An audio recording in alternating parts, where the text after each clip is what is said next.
Iran যুক্তরাষ্ট্র যুদ্ধ নিয়ে কিছু ভালো খবর, মন্দ খবর, খারাপ খবর রয়েছে। সে সম্পর্কে সবকিছু নিয়েই আপনাদেরকে আমি অবগত করব। শেষ পর্যন্ত শুনবেন কারণ আ আমরা সবাই অ্যাফেক্টেড এবং আপনারা জানেন আজ ২০ এপ্রিল ২০২৬ শান্তি আলোচনা হবার কথা, সমাধানের কথা, আ সমাধানের ব্যাপারে ২য় দফায় আলোচনা হবার কথা ইসলামাবাদে, পাকিস্তানের। সেখানে কি অবস্থা রয়েছে একদম পুরোপুরি শেষ খবর আপনাদেরকে আমি জানাবো। ভালো খবর, মন্দ খবর আমাদের বাংলাদেশ নিয়েও কিছু খবর রয়েছে সেটি আমি আপনাদেরকে একটু জানানোর চেষ্টা করছি। বাংলার জয়যাত্রা নামক একটি জাহাজ ইরানে আটকে আছে এবং বাংলাদেশের কিছু মানুষ জয়যাত্রাকে বা বাংলার জয়যাত্রাকে ইরান আটকে রেখেছে। বাংলাদেশকে ইরানের শত্রু হিসেবে তুলে ধরবার চেষ্টা করছে তারা। এ কারণেই যে জয়যাত্রা সেখানে আটকে আছে। কিন্তু বাস্তবতা ভিন্ন। বাস্তবতা হলো সেখানে সকল দেশের জাহাজ আটকে রাখা হয়েছে। আপনারা জানেন যে যুদ্ধ এখনো পর্যন্ত সকালে একরকম, বিকালে একরকম হচ্ছে। তবুও ৬টি দেশের সাথে যে ৬টি দেশের জাহাজকে যে আ ইরান ছাড় দিয়েছে সেসব ৬ মানে সেই ৬ দেশের মধ্যে বাংলাদেশও রয়েছে এবং তাদের যে অবস্থা আমাদেরও একই অবস্থা। তবুও বাংলাদেশকে স্পেশালি ইরান ছাড় দিয়েছে। আজকে আ আ সাইড লাইনে কথা হয়েছে, একটা মিটিং হয়েছে।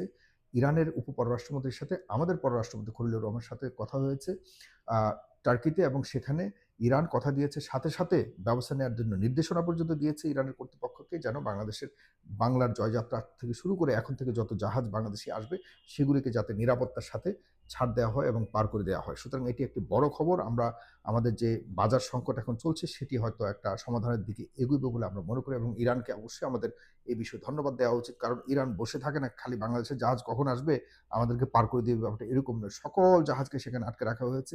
সুতরাং যথাযথ কর্তৃপক্ষের দৃষ্টি আকর্ষণ করলে ডেফিনিটলি ইরান আমাদের প্রতি সেই দয়া বলুন আর সেই সহায়তা বলুন আমরা আমাদের দিকে করব। কিন্তু আমরা বাংলাদেশটা কি করেছি? দুঃখের খবরটা সেখানে।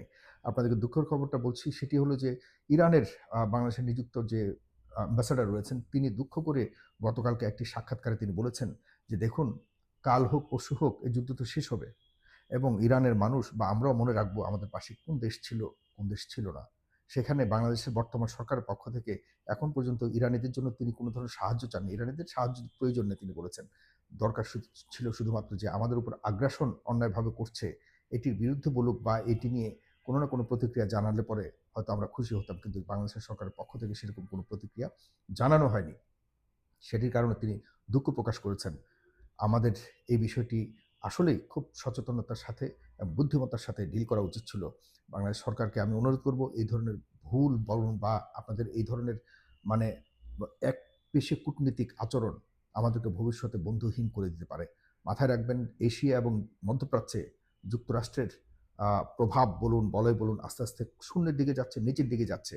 আবেগে চলা ঠিক হবে না। আবেগ দিয়ে চলবেন না। কিছু, কিছু পরামর্শক রয়েছে আপনাদের আশপাশে। তাদেরকে বাদ দিয়ে মানবতার দিকে থাকুন।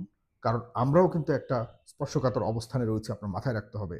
আমরা আমাদের উপরে যদি আক্রমণ হয় যাতে ওইসব দেশ বসে না থাকে, ওসব যাতে কূটনৈতিক চালাকি না করে জনগণের পাশে থাকতে পারে এরকম কিছু বন্ধু তৈরি করুন। যুক্তরাষ্ট্রের অবস্থান দিন, দিন আমি যুক্তরাষ্ট্রের শত্রু নই। যুক্তরাষ্ট্রের জনগণের পক্ষে আমি সবসময় দাঁড়িয়ে কথা বলব এবং সামনেও কথা বলব। কিন্তু যুক্তরাষ্ট্রের বর্তমান সরকারের পলিসি পৃথিবীর মানবতার বিপক্ষে। সে কারণে আমি যুক্তরাষ্ট্রের বিপক্ষে বর্তমানে তাদের পলিসির বিপক্ষে কথা বলছি। যুক্তরাষ্ট্রের বিপক্ষে নয়। মাথায় রাখতে হবে। যুক্তরাষ্ট্র অনেক মানবিক সংগঠন রয়েছে, মানবিক মানুষ রয়েছে। তাদের পক্ষে আমি সবসময় কথা বলব যদি তারা কারণ যুক্তরাষ্ট্রের ৯৬ ভাগ ৯৩ ভাগ মানুষ এখনো পর্যন্ত এই যুদ্ধের বিরোধিতা করছে। তারাও বলে যে এই যুদ্ধ সঠিক নয়। সুতরাং আমরা মানবতার পক্ষে থাকতে হবে, মাথায় রাখতে হবে। সব জায়গায় কূটনীতি, চালাকি কূটনীতি ঠিক নয়। আ আসুন এবার যুদ্ধের বিষয়ে আপনাদেরকে একটু বলে রাখি।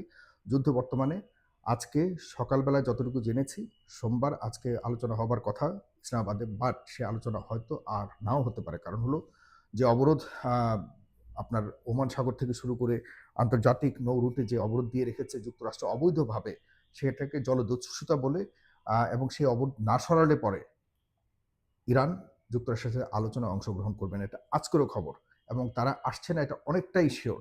আর জেডি ভ্যান্সের নেতৃত্বে যে যুক্তরাষ্ট্র থেকে আসার কথা ছিল, জেডি ভ্যান্স আসছে না তার নিরাপত্তার অভাবে। যে দেখুন তারা কতটা খারাপ মানসিকতা হতে পারে যে একটা তৃতীয় পক্ষের দেশে পাকিস্তান এতটা কষ্ট করছে, এতটা মানে আ দিনরাত পরিশ্রম করে তাদের জন্য চমৎকার নিরাপত্তার ব্যবস্থা করেও এখানে আলোচনার ব্যবস্থা করছে অথচ তারা বলতেছে এখানে নিরাপত্তা নাই।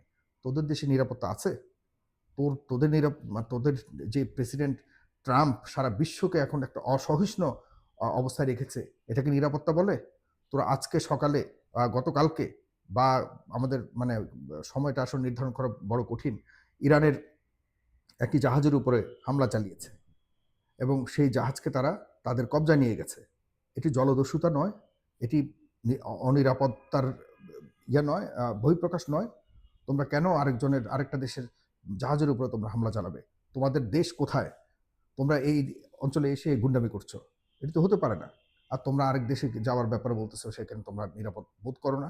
সারা একটা দেশের পুরো কাঠামোকে ভেঙে চুরে চুরমার করে সেখানকার মানুষকে, সেখানে বড় বড় নেতাকে তোমরা ঘরের মধ্যে গুলি করে হত্যা করছো, আর তোমাদের নিরাপত্তার কথা তোমরা ভাবছো? ভণ্ডামি করো। লজ্জা থাকা উচিত যুক্তরাষ্ট্রের এই নেতৃত্বের এবং এই দৃষ্টিভঙ্গির। তাদেরকে উচিত শিক্ষা দেওয়া উচিত। এই অঞ্চল থেকে তাদেরকে একদম পুরোপুরি তাড়িয়ে দেওয়া উচিত আমি মনে করি। যাই হোক, সুতরাং এই যদি আলোচনা না হয় তাহলে আমরা সারা দেশ আবারও একটা অনিশ্চয়তার দিকে যাব এবং খুব ভয়ঙ্কর একটা ভবিষ্যৎ আমাদের অর্থনৈতিকভাবে মোকাবেলা করতে হবে। এবং ইরান বলেছে যে যেহেতু বর্তমান চলমান যুদ্ধবিরতি ভঙ্গ করেছে, ওয়াদা ভঙ্গ করেছে, আর মাত্র আগামী ২ দিন পর কিন্তু বর্তমান যুদ্ধবিরতির যে কন্ট্রাক্ট হয়েছে বা এগ্রিমেন্ট হয়েছে সেটি শেষ হতে যাচ্ছে। যুক্তরাষ্ট্র যদিও বলেছে এরপর তারা আর কোনো ধরনের নবায়ন করবে না, তাদের কথার উপরে চলবে না। ইরান বলেছে ইরান যুদ্ধ করতে রাজি আছে। তাদের দেশের লক্ষ লক্ষ মানুষ রাস্তায় নেমে এসছে এবং তারা বলেছে আসুক তারা, নারী পুরুষ সবাই বোরকা পরে, আপনারা দেখেছেন যে হাতে পতাকা নিয়ে, যুদ্ধের অস্ত্র নিয়ে এবং মিলিটারি কারের মধ্যে তারা মিছিল করছে যে আসুক তারা, আমরা মোকাবেলা করব। এরকম জাতিকে দমিয়ে রাখবার কোনো সুযোগ নেই। তারা বলেছে যে আল্লাহর উপর ভরসা রেখে তারা এই যুক্তরাষ্ট্রের পুরো প্রভাবকে মধ্যপ্রাচ্যকে উৎখাত করে দিবে। এবং তারা এটাও বলেছে যে ৭০ লক্ষ মানুষ আত্মোৎসর্গ করবার জন্য প্রস্তুত রয়েছে। কিভাবে তাদেরকে শেষ করবেন? অস্ত্র দিয়ে একটা সীমিত জায়গা ধ্বংস করা যায়, কিন্তু একটা পুরো জাতিকে ধ্বংস করা যায় না। যেই হুমকি দিয়েছে যুক্তরাষ্ট্রের প্রেসিডেন্ট, পুরো সভ্যতাকে ধ্বংস করবে। ইরান আমাদের ওই ভূখণ্ডর অনুযায়ী নেপাল বা ভুটান বা বাংলাদেশের সাইজের না, ২০টা বাংলাদেশের সমান। সেখানে আপনি কতটা বোমা ফেলবেন, কতজন মানুষকে মারবেন? এত সহজ না। সুতরাং সামনের সময়ে যতটুকু জানা যাচ্ছে, বোঝা যাচ্ছে, ইরানের জনগণ চায় যুদ্ধ করেই যুক্তরাষ্ট্রকে হারাতে। আর যুক্তরাষ্ট্র এখান থেকে নাকে খত দিয়ে একটা অজুহাত দিয়ে বের হবার চেষ্টা করছে।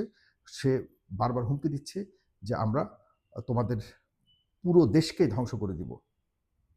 মানে যুক্তরাষ্ট্রের প্রেসিডেন্ট আজকেও বলেছে যে যদি সই না করে পুরো দেশকে ধ্বংস করবে। এই ধরনের অবস্থাতে তাদের চাপিয়ে দেওয়া মানে চুক্তিপত্রে সই করবার জন্য ইরান ইসলামাবাদে আসবে না। সুতরাং আলোচনা মনে হয় হচ্ছে না।